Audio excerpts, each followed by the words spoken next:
বন্ধুরা আমি চলে এসেছি আপনাদের জন্য আরও একটি নতুন ভিডিও নিয়ে।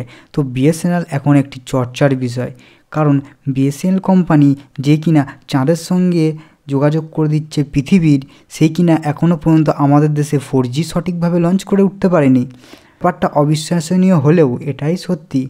ভিডিওটি পুরোপুরি দেখবেন, নাহলে হয়তো আপনি বুঝতেই পারবেন না যে বিএসএনএল কোম্পানির মধ্যে কী চলছে, যার জন্য বিএসএনএল কবে লঞ্চ হবে সেটিও আপনি বুঝতে পারবেন না।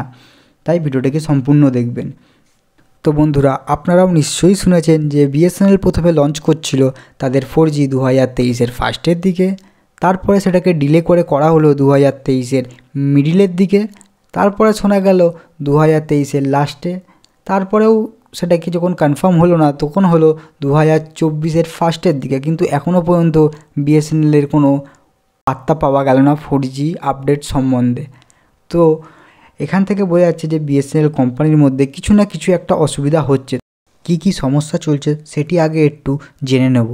তো বন্ধুরা, এখানে কোনো টাকার সমস্যা নেই, কারণ এটি যেহেতু একমাত্র গভর্নমেন্ট 5G ব্যান্ড, যার জন্য এখানে টাকা ইনভেস্ট করা হয়েছে কয়েকশো কোটি টাকা। তা সত্ত্বেও কোনো ভালো ফলাফল পাওয়া যাচ্ছে না।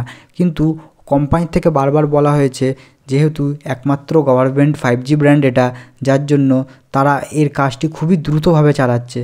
কিন্তু সেই হিসাবে আমরা কোনো ফলাফল দেখতে পাচ্ছি না এখনও পর্যন্ত। এখানে বিএসএনএল কোম্পানি আমাদের কাস্টমারকে জানিয়েছিল যে তারা তাদের প্ল্যানটাকে রাখবে 200 থেকে 300 টাকার মধ্যে, কারণ বেশিরভাগ কোম্পানি আজকাল চার্জ করছে 350 থেকে 400 টাকা 1 মান্থের প্ল্যানের জন্য। তো এটি কাস্টমারদের জন্য খুবই ভালো হবে, কিন্তু বিএসএনএল লঞ্চ কবে হবে সেটার কোনো সঠিক তথ্য পাওয়া যাচ্ছে না। বিএসএনএল কোম্পানি তেজাস নামে একটি কোম্পানিকে তাদের টেস্টিংয়ের জন্য বলেছিল। তেজাস কোম্পানি পাঞ্জাবে 20টারও বেশি টাওয়ারে তাদের 4G স্পেকট্রাম লঞ্চ করার জন্য বলা হয়েছিল। তো সেখানে তাদের কাজ 3 মাসের মধ্যে টেস্টিং কমপ্লিট হয়ে যাবার কথা, কিন্তু তারা এখনও পর্যন্ত টাওয়ার ইনস্টলেশনই কমপ্লিট করতে পারেনি, যার জন্য কোনো রকম টেস্টিংও এখনও পর্যন্ত সম্পূর্ণভাবে হতে পারেনি। এরকম একই কথা নানা জায়গা থেকে শোনা যাচ্ছে।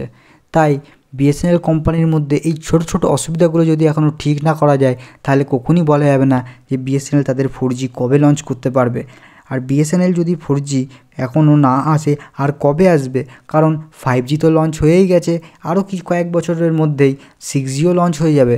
তো সে সময় কি আমাদের যেটা ইন্ডিয়ান একমাত্র 5G ব্র্যান্ড, সে কি এত পিছিয়ে থাকবে? এটি কি সাধারণ জনতা মেনে নিতে পারবে? এটাও একটা বড় প্রশ্ন থেকে যাচ্ছে। বিএসএনএল তাদের কাস্টমার বেস হারিয়ে ফেলেছে প্রচুর পরিমাণ, কারণ এখনও পর্যন্ত বিএসএনএল তাদেরকে 3G প্রোভাইড করে দিয়ে যাচ্ছে, যেখানে অন্য কোম্পানিরা 5G প্রোভাইড করছে। তো এতে আমরা কাস্টমারদের কোনো রকম দোষ দিতে পারবো না, কারণ টেকনোলজির সাথে সাথে সবাইকে এগিয়ে যেতে হবে, আর সবাই এগিয়েই থাকতে চায়, কেউ পিছিয়ে থাকতে চায় না আমাদের এই যুগে। তো বিএসএনএল কোম্পানি নিজেই জানে না যে সে কবে নিজের 4G লঞ্চ করবে। তো সে আমাদেরকে কি বলবে? আমাদেরকে আশ্বাস দেওয়ার জন্য খালি বলা হয় এই ডেটে লঞ্চ হবে অথবা ওই ডেটে লঞ্চ হবে, কিন্তু বিএসএনএল কোম্পানি নিজেও জানে না যে তারা পারফেক্টলি কবে লঞ্চ করতে পারবে। তারা একটা আন্দাজা মাত্র আমাদেরকে বলে দেয়। তো বন্ধুরা, এই সম্বন্ধে আমার আর কিছুই বলার নেই। এটাই আসল কথা যে কেউই বলতে পারছে না এখন কবে ঠিক বিএসএনএল লঞ্চ হবে। যেগুলো আসছে কারোর কাছ থেকে শোনা কথা, কেউ বলছে এখন হবে, কেউ বলছে তখন বলছে, কেউ বলছে আগামী 10 বছরের মধ্যেও কমপ্লিট হবে না। তো এখানে কোনো সঠিক নিউজ নেই, আর কেউই আপনাকে সম্পূর্ণ সঠিক একটি ডেট বলতে পারবে।